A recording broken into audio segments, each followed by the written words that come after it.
Kalau kita melihat dari Wahyu pasal 13 ayat yang ke-18, di situ dikatakan yang penting di sini ialah hikmat. Barang siapa yang bijaksana, baiklah ia menghitung bilangan binatang itu, karena bilangan itu adalah bilangan seorang manusia, dan bilangannya ialah 666. 666. Dan kemudian angka 666 ini menjadi simbol dari antikristus. Kalau kita perhatikan di dalam bacaan kita ini dibagi menjadi dua perikop. Perikop yang pertama yaitu ayat 1 sampai ayat yang ke-10, dan perikop yang kedua ayat yang ke-11 sampai ayat yang ke-18. Di dalam perikop yang pertama, kita mendapatkan gambaran secara umum bahwa ada sosok dari kuasa kegelapan, yaitu iblis dan malaikat-malaikatnya, bangkit untuk membuat satu perlawanan terhadap Trinitas, ya, Allah Tritunggal.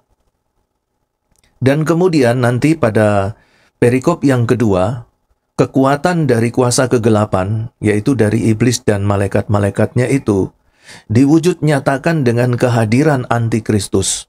Dan di dalam ayat yang ke-11 digambarkan datangnya sosok antikristus itu seperti seekor binatang lain yang keluar dari dalam bumi. Kalau yang tadi pertama itu dari dalam laut.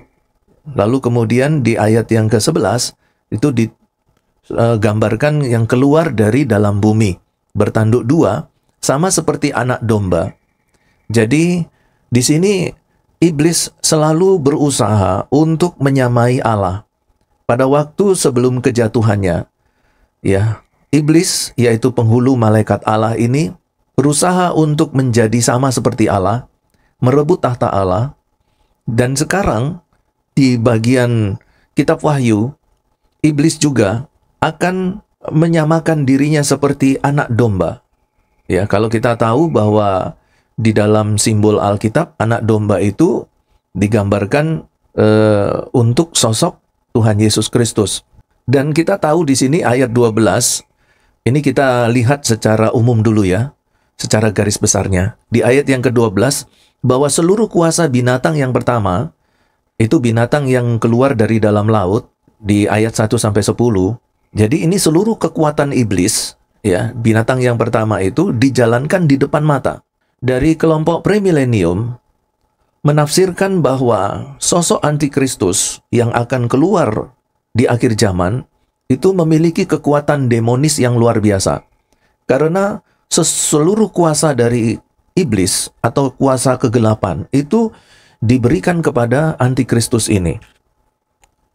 Dan kuasa binatang yang pertama itu akan dijalankan di depan mata. Nah, kelompok premilenium melihat bahwa nanti antikristus di akhir zaman, dia akan mendemonstrasikan berbagai macam mujizat-mujizat yang dahsyat, yang dapat dilihat secara kasat mata oleh semua manusia yang ada di bumi ini.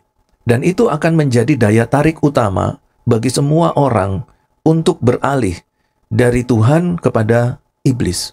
Dan kemudian ia menyebabkan seluruh bumi dan semua penghuninya menyembah binatang yang pertama. Jadi antikristus ini nanti dia akan mengarahkan semua manusia untuk menyembah iblis, binatang yang pertama. Nah, kalau kita perhatikan konsep yang seperti ini seperti merujuk kepada gereja setan. Nah, kita tahu bahwa gereja setan itu memiliki satu konsep di dalam peribadatannya itu menyembah kepada iblis.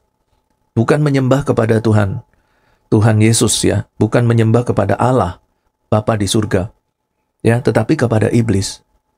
Dan pernah kemarin saya singgung bahwa antikristus yang digambarkan di akhir zaman ini, salah satunya itu dapat kita dapat kita lihat penampakannya atau pewujud nyataannya melalui gereja setan. Kalau gereja setan itu jelas-jelas mengajak seluruh jemaatnya untuk menyembah iblis, ya, menyembah binatang yang pertama. Di ayat yang ke-12, ia, ya, antikristus ini menyebabkan seluruh bumi dan seluruh penghuninya menyembah binatang yang pertama. Nah, inilah yang saya katakan sebagai penyatuan agama. Ada 3 penyatuan yang akan terjadi di akhir zaman. Penyatuan agama, penyatuan politik, dan penyatuan ekonomi. Dalam penyatuan agama di ayat yang ke-12, antikristus akan menyebabkan seluruh penduduk di bumi ini akan menyembah kepada binatang yang pertama.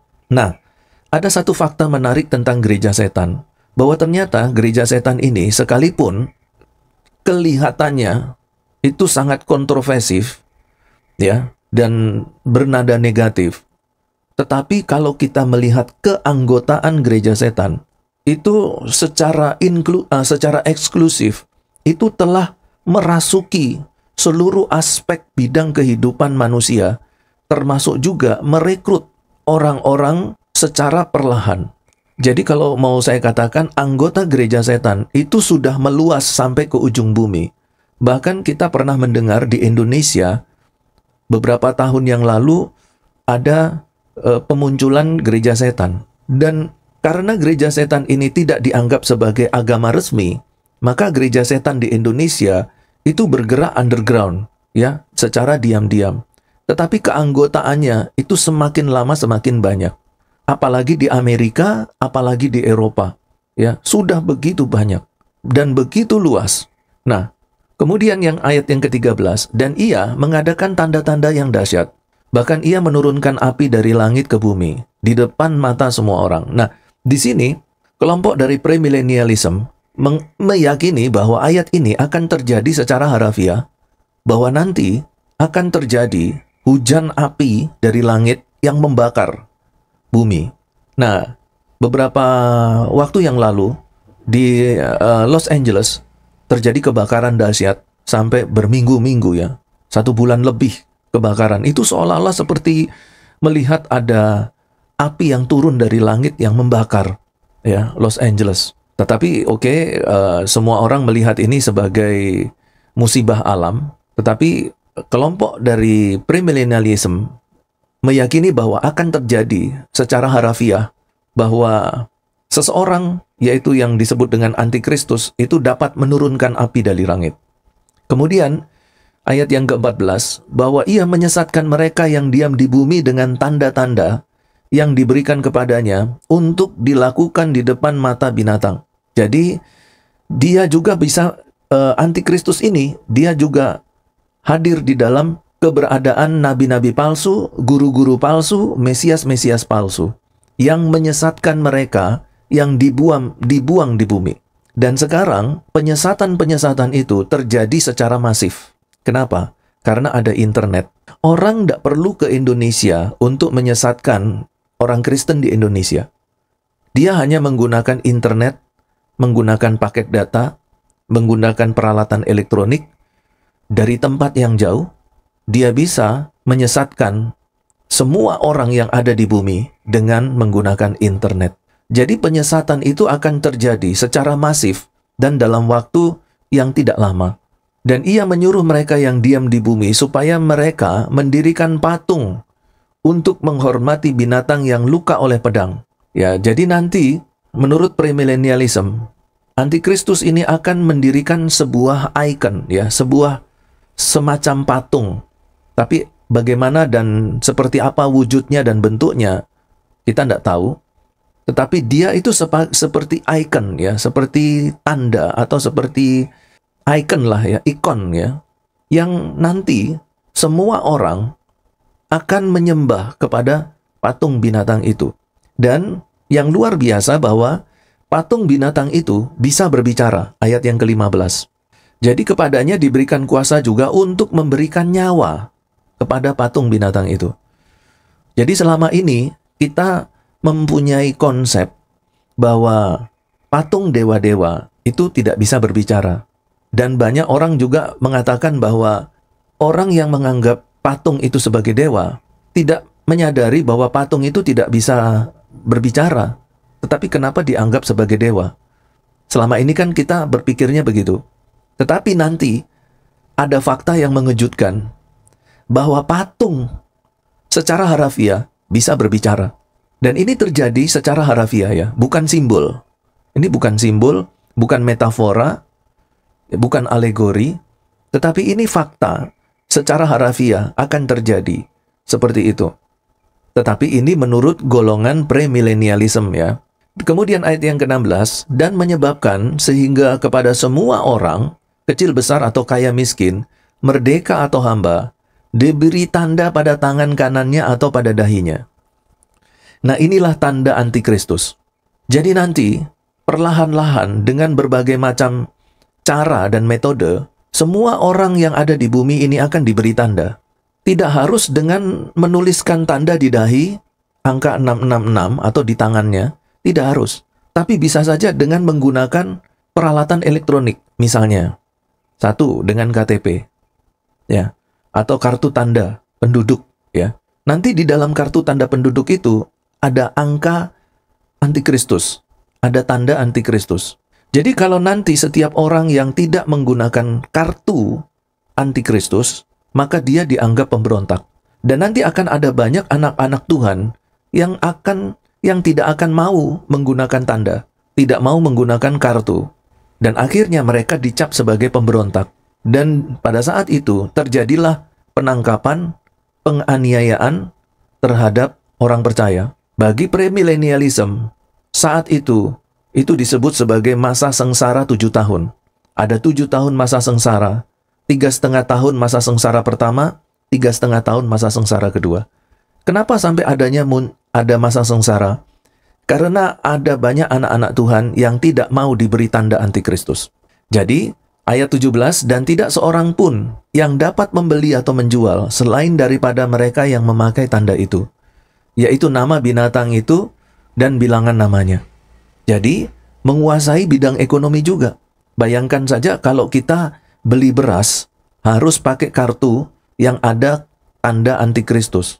Kalau tidak pakai kartu tanda antikristus, kita nggak bisa beli beras, nggak bisa beli minyak goreng, nggak bisa ke pasar.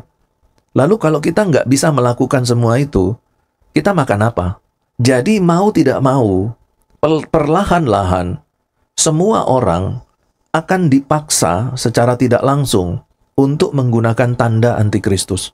Nah, disinilah kemudian terjadi kelompok-kelompok yang tidak mau mengikuti aturan antikristus.